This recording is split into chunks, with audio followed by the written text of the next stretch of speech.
கண்ணாளனே எனது கண்ணை நேற்றோடு காணவில்லை, என் கண்களை பறித்து கொண்டு ஏன் இன்னும் பேசவில்லை, ஆளான ஒரு செய்தி அறியாமலே அலைபாயும் சிறு பேதை நானோ, உன் பேரும் என் பேரும் தெரியாமலே உள்ளங்கள் இடம் மாறும் ஏனோ, வாய் பேசவே வாய்ப்பில்லையே வலி தீர வழி என்னவோ.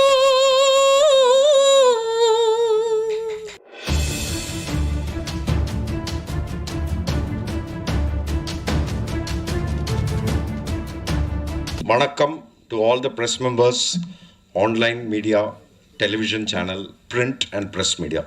நீங்கள் இதுக்கு உங்கள் பிஸி ஷெடியூல்லேருந்து இதுக்கு வந்ததுக்கு ரொம்ப நன்றி.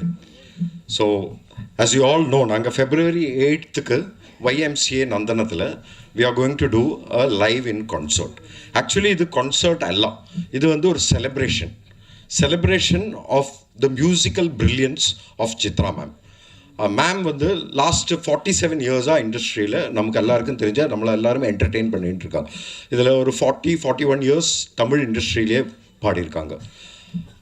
இன்றைக்கி வேர்ல்டில் டாப் 10 ஃபீமேல் சிங்கர்ஸ் எடுத்துடலாம். அதில் perfect secure pitching, secure rhythmic content, expression, இதில் எல்லாம் ma'am is rated highest in the world. அதுக்கு புறமே மேமுக்கு வந்து நொட்டேஷன் ஸ்கில் ரைட்டிங் வேறு உண்டு. ஒரு பாட்டு லிரிக்ஸ் கொடுத்தாச்சுன்னா கீழே டக்குன்னு ஸ்வரமும் எழுதி ஒரு இடத்துல காமா போடுவா, அந்த இடத்துல கரெக்டாக பிரெத்தும் எடுக்கிறதுல மேம் எக்ஸ்பர்ட் ஆகும். ஸோ இதில் என்ன பியூட்டி கேட்டால் மியூசிக் டைரக்டர்ஸ்க்கு it is very easy to record Chithra ma'am because she can take up any challenge. அதனால தான் இன்றைக்கி இந்தியாவிலே இருக்கிற all top composers they have used her and are continuing to use her.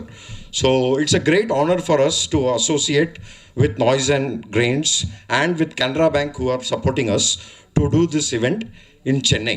Chennai is ma'am's own home ground. And the video paatha madari Chennai has given ma'am everything, so is the right place to do the concert. So with 18,000 songs, we are not doing a concert, we are doing a celebration of Chitra's ma'am's musical brilliance. And we are sure that she is going way ahead and continuing to entertain all of us. அப்போ எங்களுக்கு நீங்கள் இங்கே வந்ததுக்கு ரொம்ப thanks. We request you to ensure to spread this news of this celebration of the musical brilliance of Chitra ma'am, which is in 5th decade, and help us create a grand event which will be remembered all over the world from now. Thank you so much. வணக்கம். சித்ரா மேடமோட பேர் சொன்னால் சென்னை மட்டும் இல்லை, India மட்டும் இல்லை, உலகம் ஃபுல்லாகவே famous. So இந்த மேடம் ஓட இவெண்ட்டு, இது இவெண்ட் இல்லை சார் சொன்ன மாதிரி, this is a celebration that we are going to conduct on Feb 8th. So being a part of this celebration, Canara Bank is very much privileged to sponsor this event. Madam, we thank you for this opportunity. E-Launch Events, we thank you for this opportunity. So as a Canara Bank, I want to welcome each and everyone from all over the world to come and participate in this event. Thank you. Firstly, உங்கள் எல்லாருக்குமே நன்றி. ஏன்னா எல்லா வாட்டியும் நாங்கள் வரோம், ஏதோ ஒன்று பண்ணுறோம், ஆனால் எல்லா வாட்டியும் ஒருத்தவங்க எங்கள் கூட நிற்கிறது நீங்கள் எல்லாருமே தான். எல்லாருமே இப்போ சொன்னார் நாய்ஸ் அண்ட் கிரெயின்ஸ் ஒரு வெற்றியெல்லாம் கிடையாது, இது நம்மளோட வெற்றி. ஏன்னா இன்றைக்கி வந்து ஒரு தமிழ் அப்படின்ற ஒரு லாங்குவேஜ் பார்த்தா இப்போ என் பேர் மகாவீர் அப்படின்னு ஏதோ யோசிப்பீங்க. பட் சத்தியமாக பான் பாட்டப் எல்லாம் இங்கே தான், பக்கா பாடி குப்பம். ஏன் தமிழில் ஜாஸ்தி பேச மாட்டேங்கிறேன்னா நம்ம குப்பம் ஏரியானால நம்மளோட தமிழ் கொஞ்சம் நசோக்கார்பேட்டு கிடையாது, குப்பம் ஏரியா. ஸோ என் தமிழ் பேசாமல் இருக்கிறதே பெட்டர்னு என் பார்ட்னர் எப்போவுமே சொல்லிகிட்டே இருப்பான். ஒரு இன்ட்ரெஸ்டிங்கான விஷயம் என்னதுன்னா, இப்போ எனக்கும் கார்த்திக்கும் சித்ரா சேச்சின்னு தானே எல்லாருமே கூப்பிடுவீங்க நீங்கள் எல்லாருமே, இல்லை சித்ரா மேம்னு சொல்லுவீங்க கரெக்டாக. ஆனால் நானும் கார்த்திக்கும் மட்டும்தான் ஐ திங்க் சித்ரா அம்மான்னு தான் கூப்பிடுவோம். அது ஏன் தெரியல, மேமை பார்த்த உடனே எங்களுக்கு அந்த மேம்னு சொல்லணும்னு தோணாது, இல்லை சேச்சின்னு சொல்லணும்னு கூட தோணாது. அன்றைக்கி மிர்ச்சி மியூசிக் அவார்ட்ஸ்லேயும் ஓடி பின்னாடி போயிட்டு அம்மா சித்ராமா யார் இது. ஸோ எங்களோட ஒரு எக்ஸ்பீரியன்ஸ் இந்த பாஸ்ட் அப்படின்னு பார்த்தீங்கன்னா, சிங்கப்பூரில் சித்ராமாவோட ஒரு ட்ராவல். இந்த ஷோவோட பேர் வந்து வாய்ஸ் ஆஃப் லெஜெண்ட்ஸ். அந்த ஷோ ஆக்சுவலி ரொம்ப இமோஷ்னலான ஷோ. நமக்கு எஸ்பிபி சார் இருந்தார் அப்போது. And SPB sir with regards to singing talent அப்படின்னு சொல்கிறதோட ஆஸ் அ ஹியூமன் அப்படின்னு சொல்லி நம்ம பார்ப்போம். சரி, எல்லாருக்குமே தெரியும் வேலை பார்க்குறது எவ்வளோ கஷ்டமான விஷயம்னு சொல்லிட்டு. ஆனால் அந்த வேலை பார்க்கும்போது சில பேர் உங்களுக்கு ஒரு விதமான சப்போர்ட் பண்ணுவாங்க. அது காசாக இருக்கணுன்றது அவசியம் கிடையாது. அது வந்து உங்களுக்கு ஏதாவது நல்லது தான் சொல்லணும்னு அவசியம் கிடையாது. ஆனால் உங்களை பார்த்துட்டு ஒரு சிரிப்பு கொடுத்துட்டு நீ பண்ணிடுவடா, நீ சூப்பராக பண்ணுவடா அப்படின்னு சொல்ல ஒரு வார்த்தை, அந்த மாதிரி ஒரு ஸ்மைல், அந்த மாதிரி ஒரு பாசிட்டிவிட்டி ஃபஸ்ட்டு எஸ்பிபி சார்கிட்ட இருந்தது. அடுத்தது எனக்கு தெரிஞ்சது மேம், உங்ககிட்ட மட்டும்தான் மேம் அந்த பாசிட்டிவிட்டி. நாங்கள் நிறைய ஷோஸ் பண்ணிட்டோம். உண்மையாக அவர் சொன்ன மாதிரி எல்லாரோட பிளெஸிங்ஸ்லையும் இன்னைக்கு தமிழ்நாடு பொறுத்த வரைக்கும் we are doing extremely great. இன்னைக்கு கான்சர்ட்ஸ், மியூசிக் அப்படின்னு பார்க்கும்போது, மியூசிக் நாலேஜ்னு பார்க்கும்போது நம்மளோட தமிழ்நாடு மக்கள்கிட்ட இருக்கிற மாதிரி ஒரு நாலேஜ் யார்கிட்டையுமே கிடையாது. நம்மள மாதிரி உட்காந்துட்டு ஒரு விஷயத்தை ரசித்து பார்க்குறது. ஃபார் எக்ஸாம்பிள் நீங்கள் மற்ற இடத்துலாம் பார்த்தீங்கன்னா டான்ஸ் ஆடுறது, இல்லை ஒரு எலக்ட்ரோ மியூசிக்கோ, இல்லை அந்த மாதிரி டிஜே நைட்ஸ், அந்த மாதிரி தான் எல்லாருமே ரசிக்கிற ஒரு இடத்துல தமிழ்நாடு மட்டும்தான் ஒரு மார்க்கெட். எல்லா விதமான மியூசிக்கும் ரசிப்பாங்க. அது நல்லா இருந்தால் ஓகே, அது நல்லா இருக்குன்னா அதுக்கு ஒரு இடம் கொடுக்குறாங்க தவிர மற்றபடி எந்த விஷயமும் அவங்க யோசிக்கிறது இல்லை. நல்லா இருக்கு, சூப்பராக இருக்குன்னு நினைக்கிறாங்க. அதே நேரத்தில் ஒரு பேரண்ட்ஸ் அப்படின்ற ஒரு கனெக்ட் இருக்கு இல்லையா, என்னோட அம்மா அப்பா அப்படின்ற ஒரு கனெக்ட், அந்த கனெக்ட் இந்த ஊரில் மட்டும்தான் இருக்குது. நீங்கள் மற்ற எந்த ஊரில் போனாங்க நான் நல்லா இருக்கேன், என் அப்பா எனக்கு காசு கொடுத்தா நான் ஒரு டிக்கெட் வாங்கி போனால் போதும்னு நினைக்கிற ஒரு காலத்தில் மேம் வி ஆர் பிளெஸ்ட். இந்த ஊரில் நம்ம கான்சர்ட் என்னோட அப்பா அம்மா அனுப்பணும்னு சொல்லிட்டு சில பேர் ஃபோன் பண்ணி எங்ககிட்ட இந்த ஷோக்கு டிக்கெட் வாங்குறாங்க. ஸோ அந்த மாதிரி ஒரு emotional connect ma'am. You're not just singing star for us, or you're not just a musician, or you're not just a magic, but you're a mother. You're a mother for many things. And we, that kind of love and that kind of interest, I don't think மற்ற இடத்துல இந்த emotions இருக்குமான்னு தெரியல, உங்கள் கூட அந்த emotions இருக்கு ma'am. So like celebrations அப்படின்னு சொல்லும்போது சித்ராமா செலிப்ரேஷன்ஸ் கிடையாது, நம்மளோட வாழ்க்கை செலிப்ரேஷன்ஸ். எனக்கு தெரிஞ்சு இங்கே இருக்கிற அத்தனை பேருக்குமே சித்ராமாவோட பாட்டில் ஏதாவது ஒரு பாட்டு உங்கள் வாழ்க்கையில் எப்படியோ ஒரு விதத்தில் கனெக்ட் ஆகிருக்கும். அந்த நொடி, ஏன்னா அந்த சொல்லுவோம்ல, அந்த டைம், அந்த பீரியட் திருப்பியும் வாழ்கிறது தான் இந்த டைம்லெஸ் ஜேர்னி அப்படின்னு தான் சொல்கிறது. என்னதான் இருந்தாலும் நாளைக்கு இன்னைக்கு வந்து எனக்கு ஒரு பிறந்துட்டு ஒரு 35 வயசு ஆயிடுச்சுன்னா நாளைக்கு ஒரு வருஷம் கழிச்சு 36 ஆகும், அதுக்கு 37 ஆகும். ஆனால் 37 வயசுலையும் நம்ம 21 வயசில் நம்ம என்ன பண்ணணும்னு நினைக்கணும்னு என்ன பண்ணுவோம், இந்த மாதிரி ஒரு டைம்லெஸ் ஜேர்னிக்குள்ளே போவோம். And the journey kulla ma'am, you're always there, and thank you so much that we had Voice of Legends then, and now with you this, we are blessed ma'am. Thank you so much again for this opportunity. And Sam Cheta Venkatna, this has been a wonderful I mean this just happened. Thank you so much for pulling us in. engla ulla sethukku thank you so much. And unga ellarkume இந்த வாட்டி எப்படியாவது இந்த வாட்டியும் ஷோவில் last time சொன்ன மாதிரி இந்த வாட்டி இந்த ஷோலையும் கொஞ்சம் வாங்க பாருங்கள். இந்த வாட்டி நீங்கள் எழுதுறீங்களோ இல்லையோ, தயவு செஞ்சு உங்களோட டைம்லெஸ் ஜேர்னி ஒரு தடவை பண்ணுங்கள். ஏன்னா அது எங்களோட சின்ன கிஃப்டாக இருக்கட்டுமே. நீங்கள் எழுதுறது secondary, but we want you all to enjoy this time. That's all it is about. Thank you again. அனைவருக்கும் வணக்கம். ரொம்ப சந்தோஷம் நீங்கள் எல்லாம் வந்திருக்கீங்கன்னு, இவ்வளோ பேர் வருவீங்கன்னு நிஜமாகவே எதிர்பார்க்கல. ரொம்ப சந்தோஷம். நிறைய ஈவெண்ட்ஸ் நான் போய் பாடியிருக்கே, இருந்தாலும் இதோ மெயினாக ஒரு செலிப்ரேஷன் மாதிரி பண்ணுறாங்க இந்த ஈவெண்ட். February 8th YMCA கிரவுண்டில் லான்ச்சும் நாய்ஸ் ஆஃப் கிரெயின்ஸும் சேர்ந்து கேனரா பேங்க் அவங்க ப்ரெசென்ட் பண்ணுற மாதிரி இந்த பெரிய அளவில் visual and audio visual treat மாதிரி இந்த நிகழ்ச்சியை அவங்க பிளான் பண்ணிகிட்டு இருக்காங்க. நீங்கள் எல்லோரும் வந்து இது வெற்றிகரமாக நடத்தி தரணுங்கிறது தான் என்னோடய வேண்டுகோள். வேறு என்ன சொல்கிறது. Thank you so much. இவ்வளோ நாள் எனக்கு நல்ல சப்போர்ட் கொடுத்தீங்க. தொடர்ந்தும் அந்த சப்போர்ட் உங்கள்கிட்ட இருந்து கிடைக்கணும். எல்லா ரசிகர்களும் இன்னும் அவரோட ப்ரேயர்ஸ் எனக்கு கூட வேணும்னு நான் ரொம்ப வேண்டிக்கிறேன். Thank you so much. 3 hours தான் பிளான் பண்ணியிருக்கோம். 26 to 28 songs. 28 வரைக்கும் 26 to 28 songs. அது எவ்வளோ நேரம் போகுது அப்படி. சித்ரா மேடம், நீங்கள் 25,000 பாட்டு பாடினா கூட தன்னம்பிக்கை உள்ள பாட்டாக வந்து இந்த ஒவ்வொரு பூக்களே பாட்டு வந்து இன்றைக்கும் வந்து அவ்வளோ பேசப்படுது. அந்த பாட்டோட அனுபவத்தை சொல்லுங்கள். எவ்வளோ பேர் வந்து நாங்கள் ஜெயிச்சிட்டோம், எங்களுக்கு ரொம்ப அதை வந்து என்கரேஜாக இருந்துன்னு மட்டும் சொல்லியிருப்பாங்க. ஆமாம், எனக்கும் ஒரு சில கச்சேரிகளில் போகும்போது நிறைய பேர் அப்படி சொல்லியிருக்காங்க. அவங்களுக்கும் வாழ்க்கையில் தோல்வி அடைஞ்சு வாழ்க்கை வேண்டாங்கிற ஒரு முடிவெடுக்கும் போது இந்த பாடல் கேட்டவங்க அந்த முயற்சியிலேருந்து வெளியில் வந்துட்டாங்கன்னு சொல்லி நிறைய பேர் எனக்கும் சொல்லியிருக்காங்க. 2-3 பேர், நிறைய இல்லை, 2-3 பேர். ஸோ ரொம்ப சந்தோஷந்தான். அந்த ஒரு பாட்டில் வந்து நான் என்னோட கான்ட்ரிபியூஷன் ஒன்றும் இல்லை. விஜய் சார் எழுதினது, பரத்வாஜ் சார் இசையமைத்தது, நான் என்னோடய குரல் கொடுத்தேன், அவ்வளோதான் நான் அதில் செஞ்சேன். ஆனால் அது நிறைய பேரோட மனசில் போய் சேர்ந்துருக்குன்னு நினைக்கும் போது ரொம்ப சந்தோஷம். ரெக்கார்டிங்கில் வந்து சேரன் சார் வந்து நான் பாடிட்டு போயிட்டு அடுத்த நாள் மறுபடியும் என்ன வர சொன்னாங்க. அதில் ஒரு சில வரிகள் இன்னும் கிளாரிட்டி வேணும் அப்படின்னு சொல்லி மறுபடியும் 2-3 லைன்ஸ் என்னை மறுபடியும் பாட வச்சாங்க. அப்படி தான் அந்த பாடல். வெளிவந்தது. மேடம் இல்லை என்னோட சேர்ந்து 4 சிங்கர்ஸ் இருக்காங்க. மது பாலகிருஷ்ணன் அவர் இருக்கார், சத்யபிரகாஷ் இருக்கார், திஷா பிரகாஷ்ன்னு சொல்லி இப்போ ரீசெண்டாக ஒரு புது பாடகி ரொம்ப அருமையாக பாடும், அவங்களும் கலந்துக்கிறாங்க. மேடம் இந்த ரூபா ரேவதின்னு ஒரு சிங்கர், அவங்க பாடுவாங்க, அதோட வயலினும் வாசிப்பாங்க. நாங்கள் இவ்வளோ பேர் சேர்ந்து தான் பண்ண போகிறோம். 3 மணி நேரம் எல்லாம் பாட முடியாது. மேடம் இந்த 20,000 பாட்டுலேருந்து இந்த 26-28 பாட்டை நீங்கள் செலக்ட் பண்ணுறீங்களா, இவங்கெல்லாம் செலக்ட் பண்ணுறாங்களா, இல்லை ரசிகர்கள் செலக்ட் பண்ணியிருக்காங்களா? நாங்கள் எல்லோரும் ஒரு டீமாக உட்காந்து தான் செலக்ட் பண்ண போகிறோம். பாப்புலரான சாங்ஸு ஜனங்களுக்கு பிடிக்குங்கிற மாதிரி எல்லாருக்கும் அவங்கவுங்க சாய்ஸ் இருக்கும் இல்லையா, அந்த மாதிரி எல்லோரும் சேர்ந்து தான் நாங்கள் செலக்ட் பண்ணோம். எங்களுக்கு 20,000 பாட்டும் பிடிக்கும். லிஸ்ட் போடுறது ரொம்ப கஷ்டம்.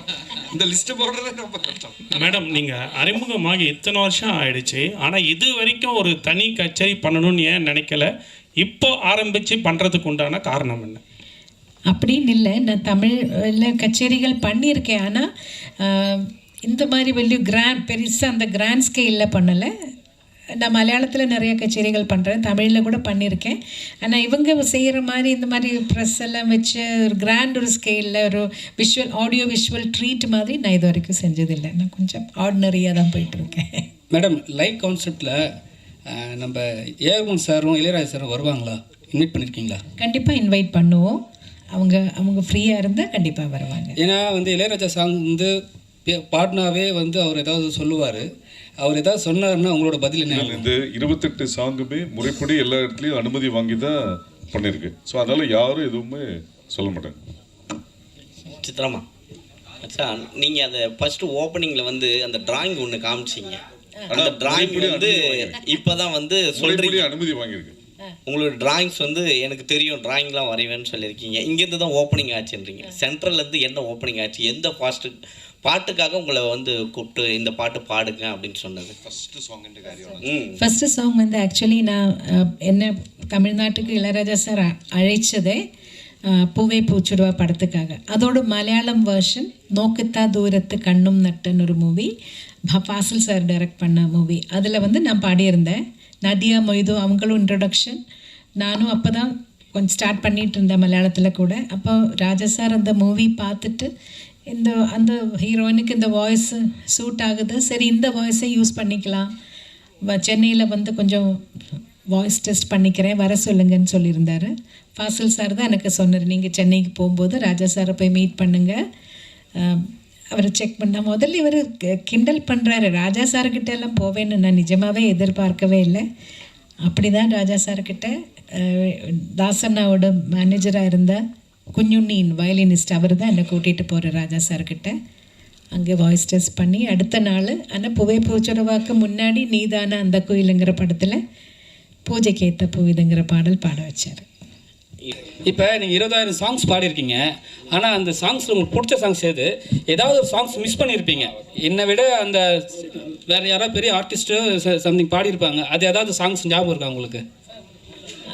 மிஸ் ஆன சாங்ஸ் இருக்குது, அது என்ன பாட்டுன்னு எனக்கு தெரியாது. இப்போ ஒரு ராஜா சார் ரெக்கார்டிங் கூட ஒரு சம்டைம்ஸ் இருக்கலாம், ஏஆர் ரஹ்மான் அவரோட ரெக்கார்டிங் கூட சம்டைம்ஸ் கூப்பிடும்போது நான் ஊரில் இல்லைன்னா அந்த சாங் நான் மிஸ் ஆகிடும். ஆனால் அது எந்த பாட்டுன்னு எனக்கு தெரியாது. இல்லை, அது வேறு யாரோ பாடி அது வெளில வந்திருக்கும், அது என்ன அந்த மாதிரி நிறைய இடத்துல எனக்கு மிஸ் ஆகிருக்கு. ராஜா சாரோடதும் மிஸ் ஆகிருக்கு, ஏஆர் ரஹ்மான் அவரோடதும் மிஸ் ஆகிருக்கு.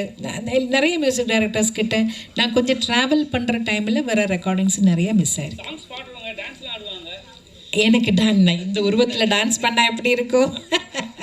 மேடம், வாழ்த்துக்கள். முதல்ல இந்த 28 சாங்கில் நீங்கள் பாடினது மட்டும்தானா, இல்லை மற்ற சிங்கர்ஸ் பாடினது இருக்க போதா? நான் பாடின சாங்ஸ் தான் இருக்கும்னு நினைக்கிறேன். நாங்கள் கேட்டு வளர்ந்ததெல்லாம் எஸ்பிபி சித்ரா, மனோ சித்ரா இப்படி கேட்டு தான் நாங்கள் வானொலியில் வளர்ந்துருக்கோம். இப்போ எஸ்பிபி சார் பாடின சாங்ஸும் மனோ பாடின சாங்ஸ் இதில் இருக்குமா? அதெல்லாம் யார் இருக்கும் கண்டிப்பாக. ரெண்டு மேல் சிங்கர்ஸ் இருக்காங்கல்ல, அவங்க மாற்றி மாற்றி பாடுவாங்க. மேடம், உங்களை சின்ன கோயில் சித்ரா தான் கூப்பிடுவாங்க. நீங்கள் 47 வருஷமாக பாடுறீங்க, 25,000 பாட்டு, 6 நேஷனல் அவார்டு. இப்போ பெரிய கோயிலாக இருப்பீங்க. இன்னைக்கு சைஸில் தான் பெரிய இல்லை சாதனை இல்லை. இப்போ உள்ள பாடகைகளை சின்ன கோயில்னு உங்களுக்கு பிடிச்ச பாடகைகள் யார் சொல்லுவீங்க? ஒரு 2-3 பேராக சொல்லுங்கள். ஐயோ, நிறைய இப்போ அதர் சிங்கர்ஸ் நிறைய பேர் நல்ல டேலண்டடாக இருக்கிற நிறைய சிங்கர்ஸ் இருக்காங்க. அஃப்கோர்ஸ் ஸ்ரேயா கோஷல், ஸ்வேதா, சின்மயி, சொல்லிட்டே போகலாம், நிறைய இருக்காங்க. ரொம்ப டேலண்டடாக இருக்கிற நிறைய சிங்கர்ஸ் இருக்காங்க. ஒவ்வொரு பாடல் கேட்கும்போது அந்த சிங்கர்கிட்ட நம்மளுக்கு ஒரு ஐயோ ரொம்ப அழகாக பாடுறாங்களே அப்படின்னு தோணும்.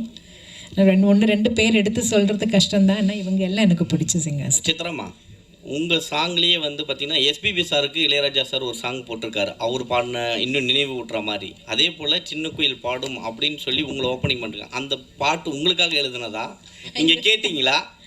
இல்லை அதில் வைரமுத்து சார் தானே எழுதினார், அந்த படத்துக்காக எழுதியிருப்பாங்க. அந்த பாட்டு தான் முதல்ல வெளியில் வந்தது, அதனால தான் என்ன சின்ன குயில்னு கூப்பிடுறாங்கன்னு நினைக்கிறேன் நான். சித்ரா மேம் வணக்கம் அண்ட் வாழ்த்துக்கள். நீங்கள் நிறைய லாங்குவேஜ் பாடிருக்கீங்க, எஸ்பெஷலி தமிழ், தெலுங்கு, மலையாளம், கன்னடம், ஹிந்தி, அசாமி, ஒரியா, குஜராத்தி, போஜ்பூரி, ஹரியான்வி, துளுன்னு மிஸ் பண்ண லாங்குவேஜ் எது? நீங்கள் இந்த லாங்குவேஜ் மட்டும் பாடாமல் விட்டுட்டோம், ஏன்னா இந்தியன் லாங்குவேஜில் எல்லாமே பாடியிருக்கீங்க. பஞ்சாபியும் பாடியிருக்கேன். ஆமாம், எந்த லாங்குவேஜ் மிஸ் பண்ணிட்டீங்க? குஜராத்தி பாடலன்னு நினைக்கிறேன். சரி, இன்னொரு கேள்வி, நீங்கள் எது பாடினாலும் அந்த வார்த்தைகள் ஸ்பஷ்டமாக இருக்கும், அந்த லாங்குவேஜ் வந்து அவ்வளோ உணர்ந்து பாடுவீங்க. என்ன லாங்குவேஜில் எழுதி பாடுவீங்க ஜென்ரலாக?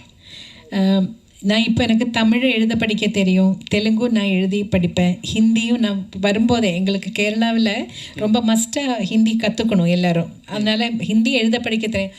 பேச தான் வராது, என்னென்னு அந்த பழக்கம் இல்லாதனால என்னோடய புக்கில் நான் எழுதிக்கும் போது நான் மலையாளத்தில் தான் எழுதுறேன்னா எனக்கு இன்னும் மோர் ஈஸியர். அதனால ஒரு ஃபைனல் கொஸ்டின், நீங்கள் பாட ஆரம்பிக்கும் போதெல்லாம் ஃபுல் ஆர்கெஸ்ட்ராவோட எல்லா ரிதம் செக்ஷன் எல்லாமே சேர்ந்து வாசிப்பாங்க. மேல் சிங்கர் ஃபீமேல் சிங்கர் வந்து போட்டி போட்டு பாடுவாங்க, இவங்க ஒரு சங்கதி போட்டு அவங்க ஒரு சங்கதி போட்டு அப்படியே அந்த பாட்டு அவ்வளோ அழகாக வரும். பட் இப்போ நீங்கள் வந்து ஒரு பஞ்சிங் சிஸ்டமில் நீங்கள் தனியாக பாடுறீங்க, வயலின் தனியாக எடுக்கிறாங்க, கிட்டார் தனியாக எடுக்கிறாங்க, ஃபுல் ஆர்கெஸ்ட்ரேஸ் தனியாக எடுக்கிறாங்க. அந்த ஃபீல் மிஸ் ஆகுதுன்னு நினைக்கிறீங்களா? அப்போ பாடும்போது இருந்த அந்த ஒரு உயிர் கண்டிப்பாக அந்த ஃபீல் மிஸ் ஆகுதுன்னு தான் சொல்லுவேன் நான்.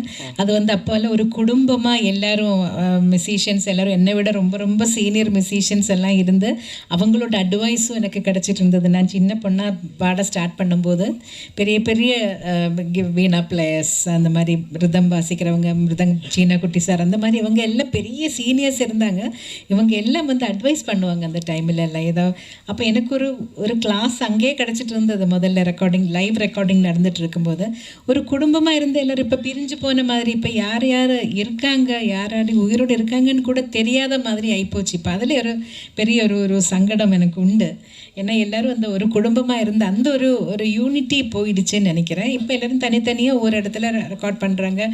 கூட யார் மேல் சிங்கர்னு கேட்டால் கூட சம்டைம்ஸ் டிசைட் பண்ணலை, இனிமே தான் டிசைட் பண்ணணும்னு கூட சொல்லுவாங்க. ஸோ எல்லாமே அப்படி ஒரு தனிமையிலே ஆகிப்போச்சு. ஃபைனலாக ஜானகி அம்மா பற்றி ஒரு வார்த்தை சொல்லுங்கள். சேர்ந்து நிறைய பாடல் பாடியிருப்பீங்க, ஃபீமேல் டுவைட்லாம். ஜானகி அம்மாவோட நிறைய சேர்ந்து பாடலை, 2-3 சாங், மேபி ஒரு 5-6 சாங்ஸ் அம்மாவோட சேர்ந்து பாடியிருப்பேன். ஆனால் என்னோட வாழ்க்கையில், என்னோட கரியரில் அவங்களோட இன்ஃப்ளூயன்ஸ் ரொம்ப இருக்குது. நான் பிறந்ததுல இருந்து கேட்டு வளர்ந்தது சுஷீலம்மா, ஜானகி அம்மா, வாணி அம்மா, ஜமுனா ராணி அம்மா, ஜிக்கி அம்மா, அவங்களோட பாடல்கள் கேட்டு தான் வளர்ந்தேன். ஆனால் ஜானகி அம்மா கிட்ட இன்னும் ஒரு ஸ்பெஷல் அட்டாச்மெண்ட், அம்மாவோட நேச்சர் அப்படின்னு நினைக்கிறேன். ரொம்ப நம்மளே ஒரு அம்மா மாதிரி எப்பவும் அணைச்சிப்பாங்க. ரொம்ப அவங்க ரொம்ப சாப்பாடெல்லாம் ஊட்டி விடுவாங்க, யாருக்கும் தெரியாது அந்த விஷயம் எல்லாம். அவங்க வீட்டுக்கு போனால் அவங்களே பிசைஞ்சு அவங்க கையால் ஊட்டி விடுவாங்க. ஸோ அதெல்லாம் வேறு எங்கேயுமே கிடைக்காது. என்னோட பெத்த தாய் கொடுத்ததுக்கப்புறம் ஜானகி அம்மா தான் கொடுத்துருக்காங்க. ஸோ அதெல்லாம் எனக்கு ரொம்ப ஸ்பெஷல். அதனால் அவங்களுக்கு எப்போவுமே என்னோட மானசீக குருவாக என்னோட மனசில் ஒரு ஸ்பெஷல் இடம் உண்டு. ரொம்ப நன்றி, தேங்க்யூ. 2 வரிகள் எங்கே எனது கவிதை உங்கள் குரலை கேட்டால் சந்தோஷம். நன்றிம்மா. எங்கே எனது கவிதை, கனவிலே எழுதி மடித்த கவிதை, எங்கே எனது கவிதை, கனவிலே எழுதி மடித்த கவிதை, விழியில் கரைந்து விட்டதோ அம்மம்மா, விடியல் அழித்து விட்டதோ, கவிதை தேடித்தாருங்கள்